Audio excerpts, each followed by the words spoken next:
एक ऐसा आदमी जिसने जलियांवाला बाग हत्याकांड का बदला लेने के लिए वो कई साल तक मेहनत करता है और 21 साल बाद इस हत्या का बदला लंदन में जाकर लेता है। जब वो हाई कोर्ट में थे तो उन्होंने कोर्ट में क्या कहा ये सुनते हैं।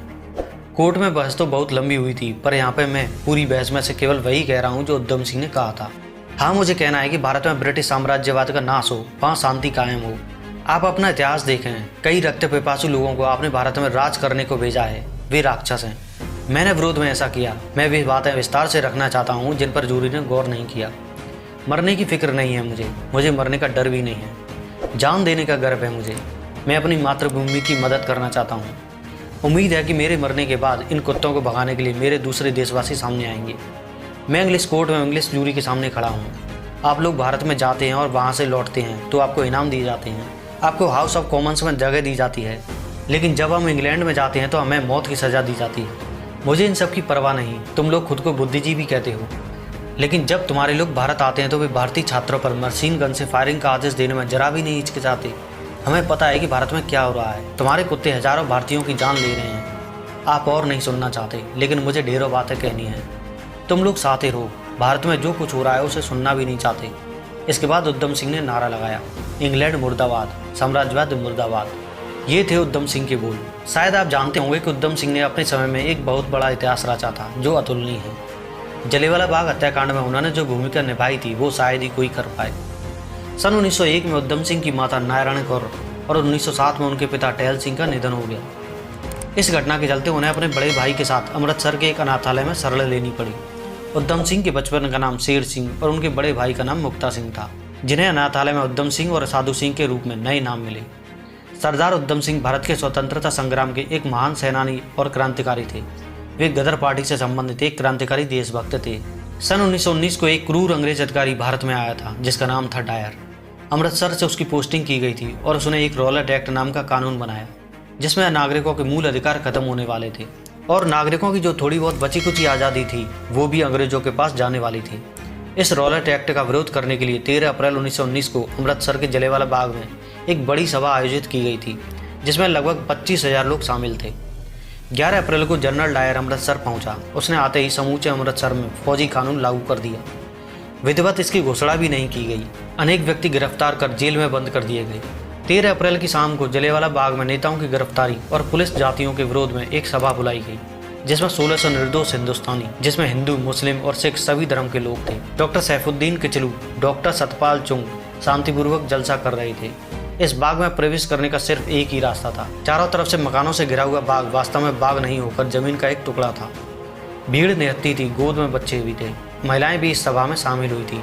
सभा की कार्रवाई के बीच करीब 5 बजे जनरल डायर 100 सिपाहियों और 2 बंदर वक्त गाड़ियों के साथ वहां पहुंचे और प्रवेश द्वार के दोनों तरफ सैनिकों को खड़ा कर बिना किसी चेतावनी के शांत भीड़ पर गोली चलाने का हुक्म दे दिया। 10 मिनट के अंदर करीब 1650 चक्र गोलियां चलाई गई। भीड़ में भगदड़ मच गई। बाहर जाने का मार्ग बंद था और अंदर गोलियां चल रही थी जिसमें करीब 3000 व्यक्ति मारे गए। घायलों की तो संख्या ही नहीं है। मृतकों और घायलों को उसी अवस्था में छोड़कर डायर हंसते हुए चला गया और जाते हुए अमृतसर की सड़कों पर जो लोग उन्हें मिले गोलियां मारकर तोप के पीछे बांधकर घसीटता गया। बहुत अधिक विरोध होने के बाद ब्रिटिश सरकार ने इस कत्लकांड की जांच के लिए एक कमीशन बैठाया जिसने डायर को दोषी मानते हुए नौकरी से हटाकर केस कोर्ट के हवाले कर दिया, जिसमें उसे थोड़ी बहुत सजा देकर जन आक्रोश को शांत करने की कोशिश की गई। इसके लिए उसे अंग्रेज संसद से इनाम भी मिला था। उसका प्रमोशन भी कर दिया गया और उसको भारत से लंदन भेज दिया गया था और बड़े ओहदे पर। उद्यम सिंह उस वक्त 11 साल के थे, जो उस समय यतीम खाने की तरफ से पानी पिलाने के लिए वॉलंटियर के रूप में सेवा करने के लिए आए हुए थे और यह हत्याकांड उन्होंने अपनी आंखों से देखा था। इस निर्मम कत्लेआम को देखकर आक्रोश से भर उठा और उन्होंने संकल्प लिया था। संकल्प ये था कि जिस तरह डायर ने मेरे देशवासियों को इतनी क्रूरता से मारा है, इस डायर को मैं जिंदा नहीं छोड़ूंगा। यही मेरी जिंदगी का आखिरी संकल्प है। अब आर्थिक हालत अच्छे नहीं थे। संकल्प ले लिया था डायर को मारने का। उसके लिए योजना बनाई लंदन जाने की। उसके लिए पैसे भी नहीं थे, तो उन्होंने सोचा मैं किसी के आगे हाथ फैलाऊं, इससे अच्छा खुद मेहनत मजदूरी करूं। फिर उन्होंने लकड़ी का काम किया और कुछ पैसे जमा कर अमेरिका गए। अमेरिका से फिर लंदन गए। लंदन जाकर फिर किसी होटल में पिलाने की नौकरी की ताकि कुछ पैसे इकट्ठे हो और उससे बंदूक खरीदी जा सके। और ये सब काम करते करते शहीद आजम सिंह उद्यम को 21 साल लग गए, पूरे 21 साल। 1919 में जलियांवाला बाग हत्याकांड हुआ था और 1940 में पूरे 21 साल बाद उन्होंने अपना संकल्प पूरा किया। 21 साल तक वो मेहनत करते रहे, इधर उधर भागते रहे, जिंदा रहे सिर्फ अपना संकल्प पूरा करने के लिए। पर उद्यम सिंह ने अपने मन में धधकती चिंगारी को 21 साल तक बुझने नहीं दिया। घोर गरीबी की हालत में संघर्ष करते हुए जलियांवाला बाग के गुनाहगारों का पीछा करने के लिए भेष बदलकर ब्रिटेन पहुंचने में सफल हो गए। एक गुमनाम व्यक्ति के रूप में जी रहे उद्यम सिंह को एक दिन लंदन के कैक्सटन हाउस में इंडिया ऑफिस की ओर से आयोजित की जाने वाली एक जनसभा के बारे में पता चला, जहां इस कांड में अप्रोक्ष रूप से शामिल एक अन्य ब्रिटिश अफसर माइकल ओ ड्वायर ने ब्रिटिश भारतीयों को संबोधित करना था। उद्यम सिंह अपने कोट में पिस्तौल छिपाकर श्रोताओं में जाकर बैठ गया। जैसे ही कैक्सटन हॉल में आने के बाद ओ ड्वायर ने माइक संभाला, उद्यम सिंह ने उस पर गोलियों की बौछार कर दी। उसके गिरते ही उद्यम सिंह ने अपनी पिस्तौल फेंक दी और खुद को पुलिस के हवाले कर दिया।